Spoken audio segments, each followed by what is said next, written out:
Good evening. Good evening. This is Moshe Landman with the Maryland Green Party coming to you from Clarksburg, Maryland. We're having a campaign coming up next year. And tonight we're going to be talking about U.S. foreign policy, which is a huge issue to talk about. So we have a little music here and we're going to get ready. I'm not sure how this song relates to foreign policy, but it's still a good song. Oh, there you go. You love to fight. Okay. Are we ready to start? All right, here we go. The United States foreign policy, as one of the initiators and primary authors of the United Nations Charter, the United States is obligated to conform to the stipulations of the U.S. Constitution, which identifies all such agreements as treaties that hold the authority of U.S. law. The U.S. government is pledged to abide by its principles and guidelines in the conduct of foreign relations and affairs. We recognize, number one, our government's obligation to take disputes with other nations or foreign bodies to the United Nations Security Council and General Assembly Forum for negotiation and resolution. The UN and international laws, treaties, and conventions that the U.S. has signed are the framework that control U.S. military actions abroad. Number two, the U.S. must recognize the sovereignty of nation states and their right of self-determination.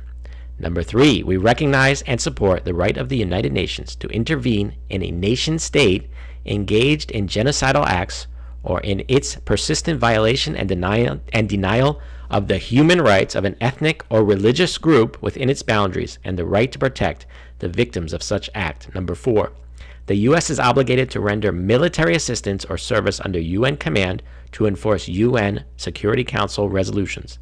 Number five, the U.S. must recognize and abide by the authority of the United Nations General Assembly to act in a crisis situation by passing a resolution under the Uniting for Peace procedure when the UN Security Council is stalemated by vetoes. Number six, we urge our government to sign on to the International Criminal Court Agreement and respect the authority of that institution. Our defense budget has increased out of proportion to any military threat to the United States and to our domestic, social, economic, and environmental needs. The United States government must reduce our defense budget to half of its current size or less. The 2022 defense budget exceeded $780 billion, and that does not take into account military expenditures not placed under the defense budget. For 2023, the Biden administration submitted to Congress a proposed fiscal 2024 military budget request for $842 billion. There's a lot to talk about here. America still thinks it's the world's police organization, that we are, because we have the most, I wouldn't say greatest, we have the largest and most out of control military by spending by far of any country.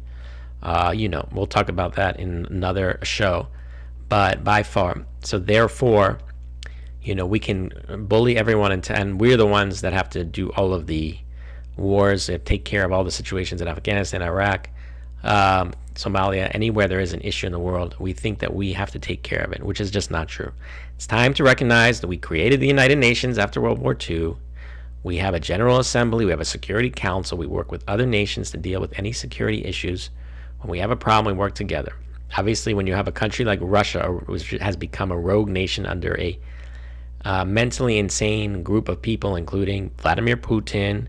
You have the foreign minister there. You also have Medvedev, and they are all mentally ill. So that's an issue, It's hard to actually deal with an organization like that when you have a country that's basically held hostage. So that's a long-term question with Ukraine. It's hard. We don't really want to see more war. We want to get it done. We need to get in there and negotiate an end to the solution. If the Greens are in charge, we will actually sit down, even with Putin. I know people don't like him, but we just have to end this. Come to an agreement. People are dying. It's a terrible situation. We can't keep funding the war. It's expensive. We can't keep funding this madness. We've got to get it done. So, over around in other areas of the world, we can finance this UN security force. It will actually take off a lot of the burden of America's military, allow us to cut these expenditures when we don't have the money for it. And whenever there's a problem around the world, we go to, as we're supposed to do, we go to the United Nations and we work with the other nations to solve it. And we're actually doing that with Ukraine. We're not getting involved. We're letting them deal with it. There are other areas in China, the South Sea, and we have to come together. And I know we have this conflict in terms of political or structure with China and Russia because of their history of communism and the way they run their governments, authoritarianism. We have to help the people overthrow and create a new structure. Certainly in Iran, we need to do that. It's very complex. It's going to take a long time, but we need to help these revolutions so that a system that is more fair and the way we do things can be implemented there. We believe we have the best political system, and it has been replicated. It comes from the French Revolution. It is all over the world at this point. And let's use the United Nations body to resolve disputes. The International Criminal Court is a great way for the world to take their issues in terms of crimes that are committed in an international level to a court that knows how to deal, that has a body of law that knows how to deal with issues from the Middle East to Africa, anywhere there's crimes committed. Let's finally sign on to that body, and let's work with the world to have a system of global justice. That's so important. We have the international courts in The Hague. We have the courts all over the world. We have in Africa. We have to start to create a global justice system, a global police force that has real authority and international authority, financial crimes, other kinds of crimes, and eventually these rogue nations will change. There's no way. There's no other path forward.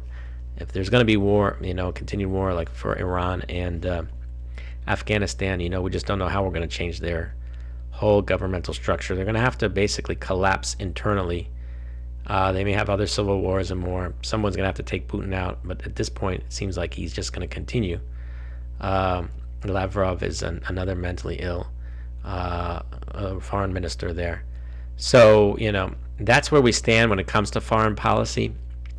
Our support, for example, Israel, we're giving quite a bit of funds. It may come down a bit. Right now, they're still dealing with a lot of violence there. They need at least our equipment. But because they're doing better financially, economically, they may not even need our help at sometime soon in terms of, the military equipment they may be able to buy themselves.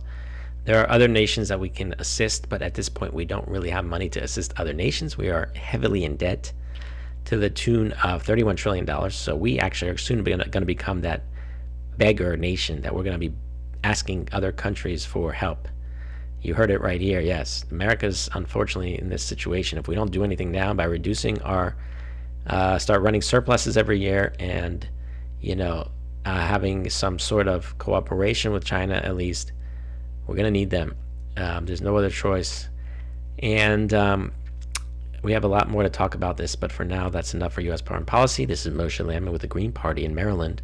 Thank you for joining us this evening. Have a wonderful night.